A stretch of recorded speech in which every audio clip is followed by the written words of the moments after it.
बिस्मिल्लाहिर्रहमानिर्रहीम इय्याका नअबुदु व इय्याका नस्तईन। माशाअल्लाह अज का दिन बड़ा खुशी का है। अज 6 महीनों नूं साडा एक फैसला सी सीटां दा जिहड़ियां ये चाहते सन सानूं लभण।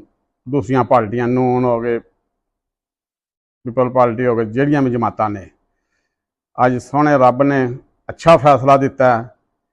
साडे अदलिया साहब और साडी वकूला पार्टी इमरान खान की इन्हां दी कोशिशों नाल अज फैसला सुप्रीम कोर्ट ने एक बहुत ही अच्छा मैरिट किया और वाम दे हक च किया है।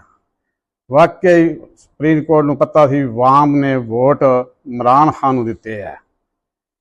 ये सीटां जिहड़ियां खवातीन दियां ये बिल्कुल इमरान खान दी सन। अज फैसला आ गया, बड़ा खुशी का दिन है।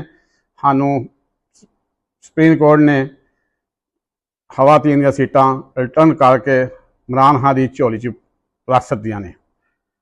असीं उन्हां नूं भी सलाम करने आ, सुप्रीम कोर्ट नूं इंज फैसले होने चाहिए ने। हक सच दे उत्ते सोहना रब बैठे है, उन्हां कोलों डरना चाहिए सब नूं। साडा अल्लाह ते सानूं यकीन है और किसी दे यकीन ते नहीं। साडा खान साहब का नज़रिया है यही है। वेख लो शुरू तो खान साहब ने एक ही जट रखी है, सिर्फ अल्लाह है।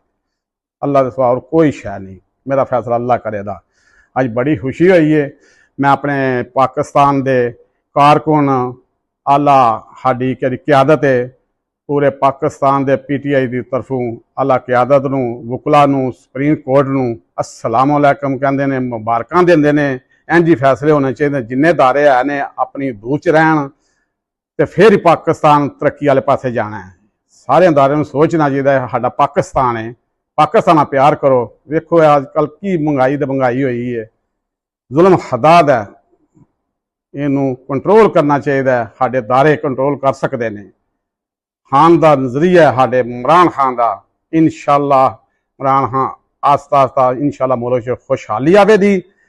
जिस दिन साडे खान साहब बाहर आवेंगे अपनी कुर्सी ते बहन दे वज़ीर आज़म की, इंशाअल्लाह एक गरीब वाम है जिहड़े बिल टैक्स जो महंगाई है इंशाअल्लाह अपनी जगह ते वापस रिटर्न आवेगी। इंशाअल्लाह पाकिस्तान जिंदाबाद, इमरान खान जिंदाबाद, PTI जिंदाबाद।